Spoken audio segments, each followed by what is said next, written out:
Hi everyone, नमस्कार, सलाम, Sat Shri Akal. Welcome back to my channel Haridwar family vlogs. कैसे हैं आप सब।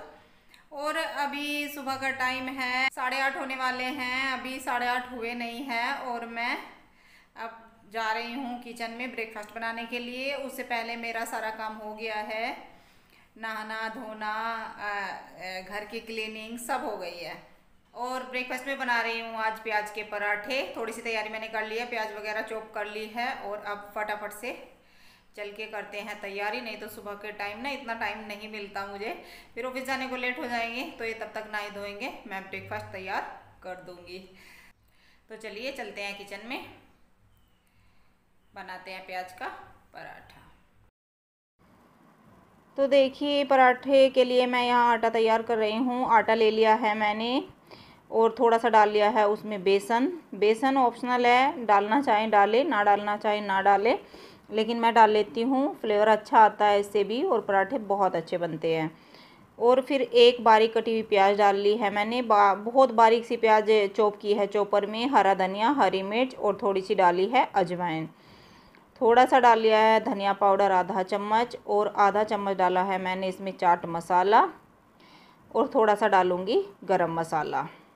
तो बस ये सब मैं मसाले, और हाँ नमक टेस्ट के हिसाब से, थोड़ी सी लाल मिर्च भी डाली है क्योंकि हरी डाली थी, तो फिर थोड़ी सी मैंने लाल भी डाल ली है, और टेस्ट के हिसाब से डाला है नमक। अब इस सबको मैं अच्छे से मिक्स करूँगी।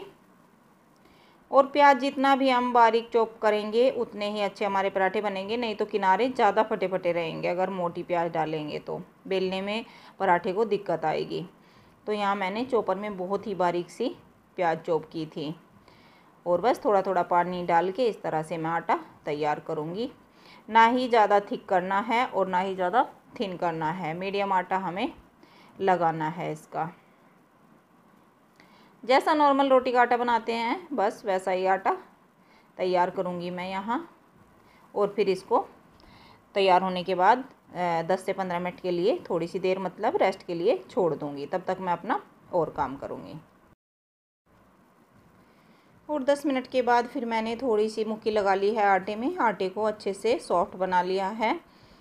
और अब यहाँ मैंने तवा चढ़ा लिया है। तवा गर्म होने के बाद अब मैं बेलूँगी पराठा।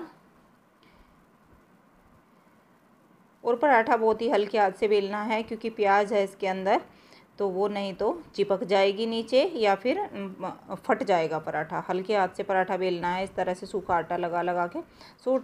सूखा आटा थोड़ा सा ज़्यादा लगाना पड़ता है इस तरह के पराठे में, चाहे हम भरवा पराठे कोई भी बना रहे हों। ये तो खैर आटे के अंदर ही मैश किया है मैंने प्याज, नहीं तो सूखा आटा इसमें थोड़ा सा ज़्यादा ही चाहिए इस तरह के पराठों में। और बस पराठा मैं पलट लूँगी और फिर घी लगा दूँगी। घी के ही पराठे बना रही हूँ मैं।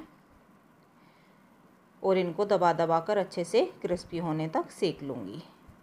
करछी से ही पलट लेती हूँ मैं और करछी से ही दबा लेती हूँ। इसी तरह से मुझे आदत है पहले से ही पराठे बनाने की, तो मैं इसी से कर लेती हूँ, पलटना भी और दबाना भी। दबाने से क्या होता है कि पराठा थोड़ा सा क्रिस्पी सिक जाता है, अंदर तक सिक जाता है। और अगर हम दबाते नहीं हैं तो उस पर चित्तियाँ आ जाती हैं बाहर बाहर, लेकिन अंदर से वो इस तरह सिक नहीं पाता अच्छा सा। तो दबाना बहुत ज़रूरी होता है पराठे को। तो देखिए इसी तरह से मैंने यहाँ तीसरा पराठा भी बेल लिया है और दूसरे पराठे को मैंने घी लगा दिया है। एक एक बेलती जाऊँगी और साथ साथ इधर पराठा सेकती जाऊँगी इस तरह से अलट पलट के। और आप देख रहे होंगे पलटने में ना मैं हाथ का यूज़ करती हूँ और ना ही चिमटे का यूज़ करती हूँ, करछी से ही पलट लेती हूँ। मुझे ऐसे ही पहले से ही आदत है, चिमटा बहुत कम उठाती हूँ मैं पराठे में।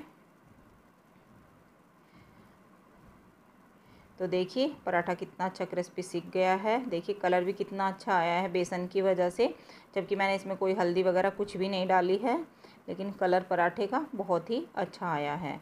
और इस तरह हल्के हल्के पराठे रहेंगे क्योंकि धनिया भी है, हरी मिर्च भी है, प्याज भी है, तो किनारे में आ जाते हैं कभी कभी, तो कहीं कहीं से पराठे हमारे थोड़े से फटे हुए रहेंगे। लेकिन इन पराठों का टेस्ट और जो ये क्रिस्पी बनते हैं ना, बहुत अच्छे, बहुत टेस्टी पराठे लगते हैं ये। कभी कभी प्याज के पराठे मैं बना लेती हूँ, और मैं दो तरह से बना लेती हूँ। मैं इस तरह भर के भी बना लेती हूँ और आटे के अंदर इस तरह भी बना लेती हूँ, दोनों तरह से बना लेती हूँ। भरने में क्या है, फिर वो डबल रोटी बेल के बनाने पड़ते हैं क्योंकि प्याज इतना मोटा है तो लोई में इस तरह नहीं होता, और फिर नमक डालने के बाद मॉइस्चर आता है प्याज में तो वो पेड़ा हमारा फट जाता है, लोई हमारी फट जाती है। तो एक सिंगल पेड़े से नहीं बनते हैं प्याज के पराठे, मुझसे तो नहीं बनते। मैं तो इसी तरह से पराठे बनाती हूँ। तो देखिए एक एक करके मैं इस तरह से पराठे यहाँ तैयार कर लूँगी और फिर करेंगे सर्विंग, क्योंकि फिर जाना है इनको ऑफिस, तो इसलिए मैं फटाफट से इनकी प्लेट अब लगा लूँगी पराठा सेकने के बाद, और पराठे मैं बाद में बना लूँगी। तो देखिए ब्रेकफास्ट तैयार हो गया है, प्याज का पराठा बटर के साथ और चाय, क्योंकि दही के साथ भी ले सकते हैं लेकिन ये चाय के साथ ही लेंगे। आज पहले चाय नहीं हुई है, एक साथ ही हो रही है अभी, तो पहली बार चाय ले रहे हैं तो फिर तो चाय से ही लेंगे, नहीं तो दही से ले लेते हैं। दही से भी पराठा बहुत अच्छा लगता है प्याज का, और इसके साथ कोई सब्जी अचार किसी भी चीज़ की ज़रूरत नहीं होती है प्याज के पराठे के साथ। ये ऐसे ही बहुत अच्छा मसाले वाला पराठा बन के तैयार होता है। तो ब्रेकफास्ट करने के बाद मैंने बर्तन साफ़ कर लिए हैं, बर्तन हो गए हैं, और अब मैं यहाँ कर रही हूँ गैस साफ़, स्लैब साफ़। आज बाद में कर रही हूँ, नहीं तो ज़्यादातर मैं पहले कर लेती हूँ, लेकिन आज पहले मैंने बर्तन कर लिए। थोड़े ही बर्तन थे, ज़्यादा नहीं थे आज, तो बस बर्तन मेरे हो गए हैं। अब अच्छे से मैं गैस को क्लीन करूँगी, और गैस क्लीन मैं इसी तरह करती हूँ, कपड़ा धुल धुल के निचोड़ के, कॉटन का कपड़ा रखती हूँ हमेशा, और बस इसी तरह थोड़ा सा कपड़ा टाइल्स पे मार दूँगी। ज़्यादा उसमें नहीं कर रही हूँ आज, बहुत ज़्यादा खाली कपड़े से कर रही हूँ, नहीं तो कभी कभी मैं डिश वॉश से करती हूँ और कभी मैं इस तरह खाली गीले कपड़े से कर देती हूँ। तो आज मैं इसी तरह से कर रही हूँ। देखिए किचन साफ़ हो गई है, अच्छे से सिंक मैंने साफ़ कर ली है, और बर्तन भी हो गए हैं। दूध रख दिया है मैंने उबलने के लिए, क्योंकि दूध वाला भी आ गया था। और यहाँ मैं अब धुलने की कर रही हूँ तैयारी सब्जी को, क्योंकि थोड़ी सी सब्जी आई है और थोड़े से फल आए हैं। ज़्यादा सब्जी तो आज नहीं आई है, लेकिन एक दो सब्जी जो ज़रूरी थी वो ये लेकर आए हैं। देर हो रही थी, इनको सुबह ही लानी पड़ती है। देखिए अभी ऑफिस जाते हैं तो इतना टाइम तो नहीं मिलता कि शाम को ले आएँ, शाम को तो दुकान ही नहीं खुलती, तो सुबह सुबह जल्दी ही उठकर ले आते हैं थोड़ा बहुत।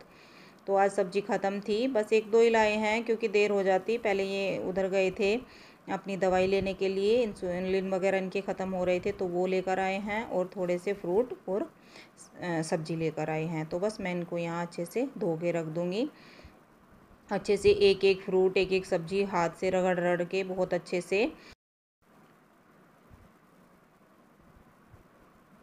और सब्जी धोने के बाद फिर मैं इनको थोड़ी देर के लिए बाहर हवा में रखूँगी, धूप में नहीं रखूँगी, क्योंकि आजकल गर्मी होने लगी है और धूप में सब्ज़ी ख़राब हो जाती है। सर्दियों में धूप में रख देते थे जब हल्की गर्मी थी मतलब, लेकिन अब नहीं रखती। और ना ही मैं अब इनमें गर्म पानी डालती हूँ। गर्म पानी अगर डालती हूँ तो सब्ज़ी एकदम मुरझा जाती है और फिर सब्ज़ी चल नहीं पाती, बहुत जल्दी ख़राब होती है। तो अब मुझे इन्हें ठंडे पानी से ही धोना पड़ता है। अब तो टैंक का पानी ही ऊपर का गर्म आता है, धूप में धूप काफ़ी होने लगी है।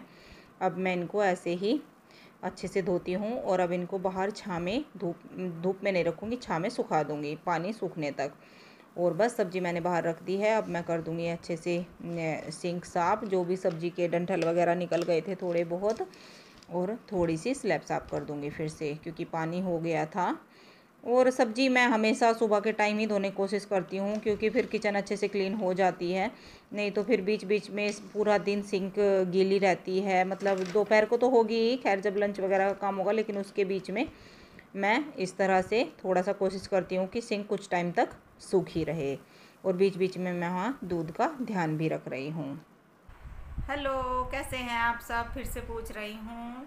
और सुबह का काम ख़त्म करने के बाद फिर मैंने कुछ रिकॉर्ड नहीं किया, क्योंकि कुछ ऐसा कोई ख़ास काम था ही नहीं। फिर ये छोटे मोटे काम ढूंढ लेती हूँ, जैसे मैं कुछ ना कुछ छोटे मोटे बस इसी तरह लगी हुई थी। फिर थोड़ा सा लेट गए, आराम करने लगे, थोड़ा बहुत फ़ोन वोन देखने लगे, तो इस तरह से ही टाइम निकल जाता है। और अंश भी यहीं पे काम कर रहा था मेरे पास ही, और मैं भी यहीं पे बैठी हुई थी। फिर अब मैंने सोचा चलिए अब थोड़ा सा मैं आपसे बातें कर लेती हूँ, क्योंकि काफ़ी टाइम हो गया है आपसे मिली नहीं हूँ। फिर काम करने के बाद बस काम में ही मिली थी, और अब फिर थोड़ा सा काम का टाइम हो गया है, शाम का टाइम हो गया है, और अब बज गए हैं 4 बजे मिल रही हूँ मैं आपसे। तो अब मैं जा रही थी किचन में थोड़ा सा काम करने के लिए। आज मैं घर में नमकीन ख़त्म हो रही है, तो बाहर की नमकीन हम यूज़ नहीं कर रहे हैं फ़िलहाल, लॉकडाउन में तो बिल्कुल नहीं कर रहे हैं। तो मैं यहाँ बनाने वाली हूँ थोड़ी सी आलू और बेसन की भुजिया। तो बस उसी की तैयारी कर रही हूँ। और देखिए यहाँ, तो देखिए यहाँ आ गया है अंश और आपको हाय बोल रहा है। और आज अंश ने पहना है कुर्ता, बाहर से आया, ये बाहर घूम रहा था थोड़ा सा। इस टाइम हवा तेज़ चल रही है, मौसम थोड़ा सा ख़राब हो रहा है आज भी, और कल भी इसी तरह हो रहा था। तो ये तो अपना टहल रहा है अब। और बैठे बैठे भी बच्चे बोर ही हो जाते हैं, मतलब बैठे बैठे तो नहीं कहूँगी क्योंकि होमवर्क कर रहा था ये, लेकिन पढ़ाई भी कब तक करें, थोड़ा टहलने का मन करता है। तो ये अंदर बाहर ऐसे ही घूम रहा था इस टाइम। और श्रेय का वहाँ बहुत मन लग रहा है, बहुत ज़्यादा, लेकिन बस हमारा नहीं लग रहा है उसके बिना। श्रेय का काफ़ी मन लग रहा है, बच्चे हैं ना, तो बच्चों में उसका मन काफ़ी लग रहा है। आप लोगों के कमेंट भी कई बार आ चुके हैं कि श्रेय को ले आओ, श्रेय को ले आओ, श्रेय को वीडियो में नहीं ला रहे हो। तो एक क्लिप है श्रेय की जो मेरे मायके से आई हुई है, श्रेय ने ही भेजी है वो शूट करके, तो वो मैं इस वीडियो में आपके साथ आज शेयर करूँगी। मुझे ध्यान आ गई देखिए अभी, क्योंकि वो कई दिन पहले क्लिप आई हुई है मेरे पास, लेकिन वो ध्यान ही नहीं रहती किसी वीडियो में लगानी। वीडियो पहले इतनी लंबी हो जाती है, कई बार वीडियो लंबी हो जाती है और कई बार मेरे ध्यान नहीं आती। तो आज मैं सबसे पहले उस वीडियो को लगाऊंगी अभी अपनी बातों के बाद ही। तो आप लोग देखिएगा श्रेय कैसे एंजॉय कर रहा है वहाँ। तो चलिए, अब बातें फिर से बहुत हो जाएंगी और फिर वीडियो लंबी हो जाएगी इसी तरह से। आप मिलिए अब श्रेय से थोड़ा सा, और देखिए मेरे मायके का थोड़ा सा सीन, मायके का नहीं खेत का कहूँगी, क्योंकि घर का तो कुछ सीन नहीं है उसमें। तो चलिए आप लोग मिलिए श्रेय से और देखिए हमारे मायके के खेतों का थोड़ा सा सीन। इस तरह से एंजॉय कर रहा है श्रेय, बहुत खुश है वहाँ पे। और मैं चलती हूँ किचन में, मैं कर लेती हूँ थोड़ा सा काम, फिर मिलती हूँ आपसे। तो देखिए ये है श्रेय, और खेत में कितनी धुंधली फ़ोटो आ रही है इसकी। और ये है मेरा सबसे छोटा भतीजा शौर्य, तो ये दोनों खेत में ही हैं। और ये देखिए इस तरह से अनाज निकाला जाता है। ये भूस जा रहा है, जो धुआं धुआं सा दिख रहा है ये भूस है जो इकट्ठा होता है खेत में, फिर इसको उठाकर लेकर घर में आते हैं डंगरों के लिए।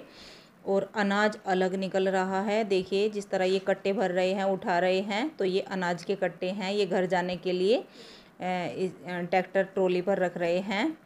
तो इसको देखकर इतना अच्छा लग रहा है मुझे, इतना अच्छा लग रहा है कि मुझे पुराने दिन याद आ गए कि किस तरह हम छोटे छोटे थे और कितना अच्छा लगता था इस टाइम, इन दिनों में खेत में। देखिए धूल मिट्टी तो होती है, लेकिन जो जिसका काम है वो करना ही पड़ता है। और ये देखिए ये कटे हुए कितने ऊंचे ऊंचे आपको दिख रहे होंगे, लगे हुए हैं ढेर। ये गेहूं के ढेर हैं जिनको सारा इस मशीन से निकलेगा। अनाज अलग होगा और भूस अलग होगा। और उसने ये वीडियो बना के भेजी है दिखाने के लिए आप लोगों को, लेकिन थोड़ा सा पास से बनाता तो थोड़ा सा क्लियर दिखता अच्छे से, लेकिन कोई बात नहीं, चलिए फिर कभी दिखाऊंगी अच्छे से। तो देखिए अब शाम का टाइम हो गया है और मैं आ गई हूँ किचन में।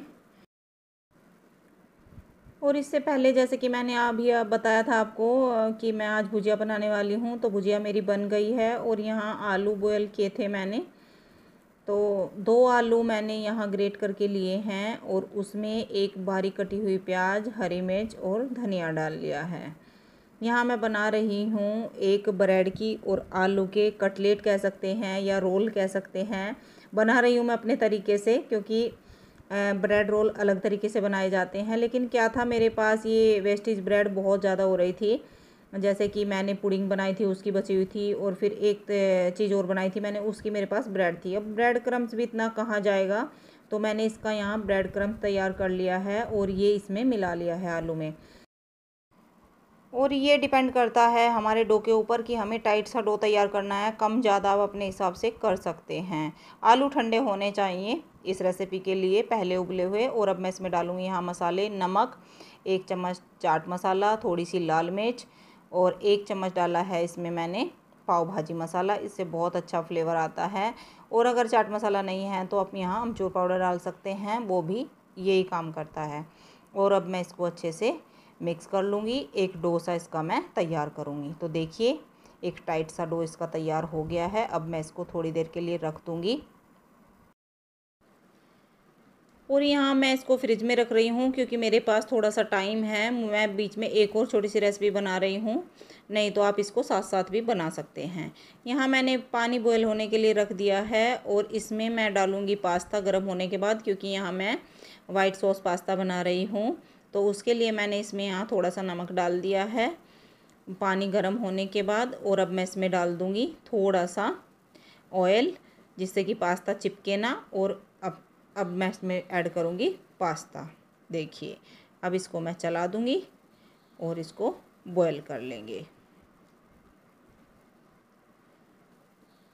तो दोनों रेसिपी बहुत छोटी छोटी सी हैं, लेकिन क्या था ना कि कढ़ाई रखी हुई थी और कढ़ाई में तेल गरम था, तो कटलेट तो बने हैं इसलिए। और मेरे पास ब्रेड भी पड़ी हुई थी। तो अंश को ना इस तरह के बहुत ज़्यादा पसंद हैं चीज़ें, फ्राइड चीज़ें बहुत ज़्यादा पसंद है अंश को, जैसे कि पकोड़े हो गए, ब्रेड पकोड़े हो गए इसको, और पापा को मतलब मेरे ससुर को, तो इन दोनों को बहुत ज़्यादा पसंद है। तो इसलिए वो तो इसलिए बन रहा है।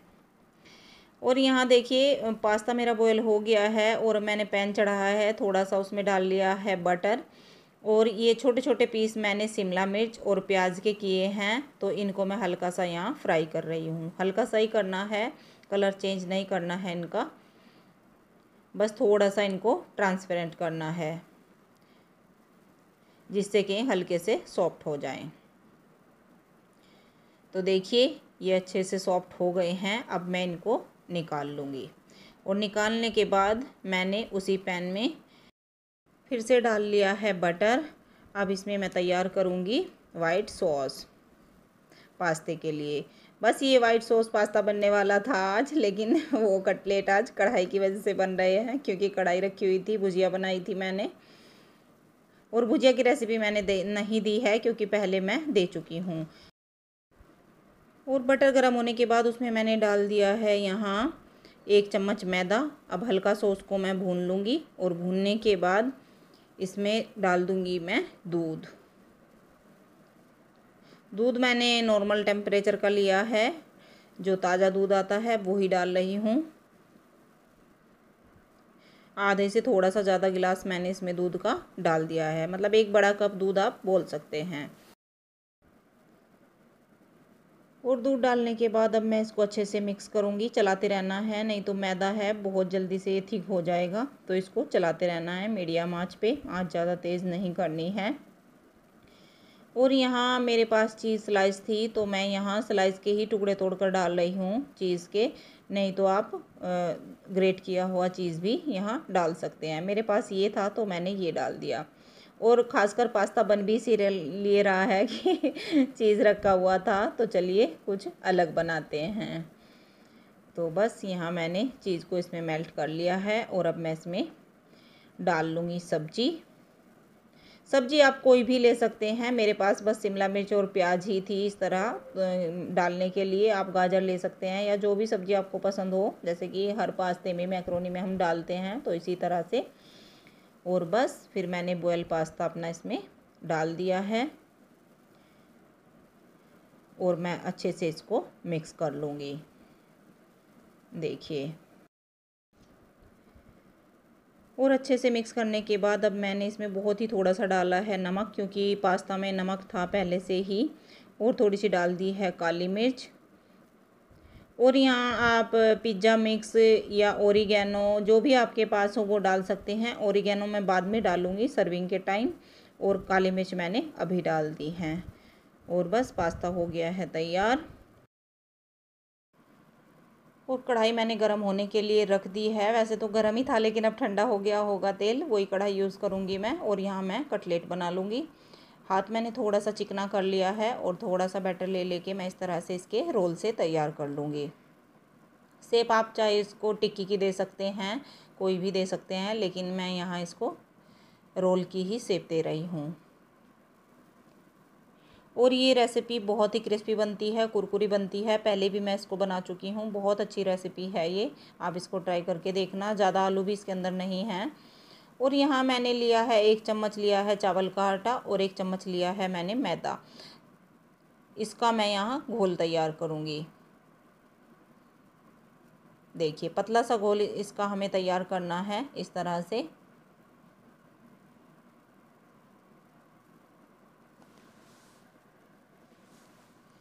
तो घोल तैयार करने के बाद इस घोल में मैं इस रोल को डिप करूँगी और फिर ब्रेड क्रम्ब अच्छे से इसके ऊपर कोट कर लूँगी। सारे इसी तरह से मैं पहले तैयार करके रख लूँगी। तो सारे रोल मैंने तैयार करके रख लिए हैं। और देखिए एक भुजिया की डंडी अभी पड़ी हुई थी कढ़ाई में।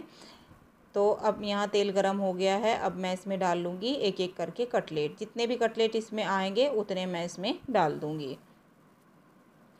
8 कटलेट तैयार हुए हैं उस बैटर से। और यहाँ 4 मैंने इस बार डाल दिए हैं और 4 मैं दूसरी बार डाल दूँगी। हल्का सा इनको मैं हिला रही हूँ क्योंकि इस टाइम तेल थोड़ा सा कम बचा है कढ़ाई में। और फिर मैंने ज़्यादा नहीं डाला क्योंकि फिर ज़्यादा पका हुआ तेल भी इतना काम नहीं आता। और ये काफ़ी बॉयल हो चुका है क्योंकि मैंने इसमें भुजिया तल ली है। तो यहाँ कटलेट थोड़े बड़े रह गए हैं मेरे और तेल थोड़ा सा कम रह गया है, लेकिन मैं इसी में इनको सेक लूँगी अच्छे से पलट पलट के।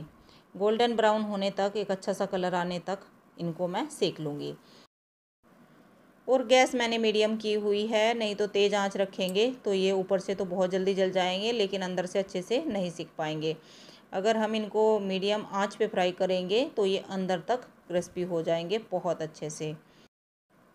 तो देखिए वे कटलेट मेरे बहुत अच्छे क्रिस्पी सिक गए हैं। और यहाँ दूसरा बैच भी मैंने कढ़ाई में डाल दिया है। इसी तरह से अलट पलट के इनको भी मैं क्रिस्पी होने तक सेक लूँगी। और देखिए यहाँ मैंने पास्ता सर्व कर दिया है। ठंडा हो गया है कटलेट सेकने में, लेकिन मैं बहुत ही जल्दी कर रही हूँ, नहीं तो फिर ये बहुत ज़्यादा थिक हो जाएगा। और ओरिगेनो मैंने इसके ऊपर डाल दिया है, इसका फ्लेवर बहुत अच्छा लगता है इसके ऊपर। तो देखिए पास्ता भी तैयार है और यहाँ कटलेट की प्लेट भी मैंने लगा दी है। सॉस के साथ ही है, सिर्फ केचप के साथ, ग्रीन चटनी मैंने नहीं बनाई है। तो बस हमारा लंच तैयार है। आज यही हमारा लंच है। तो बताइएगा आपको कैसी लगी मेरी ये रेसिपी। देखिए आपको तोड़ के दिखाती हूँ, बहुत ही क्रिस्पी, बहुत ही अच्छे कटलेट सिके हैं ये अंदर से। तो बस यही थी आज की वीडियो। अगर आपको अच्छी लगी हो तो चैनल को सब्सक्राइब, लाइक एंड शेयर करें। और मैं मिलती हूँ आपसे कल एक नई वीडियो के साथ। तब तक के लिए बाय बाय।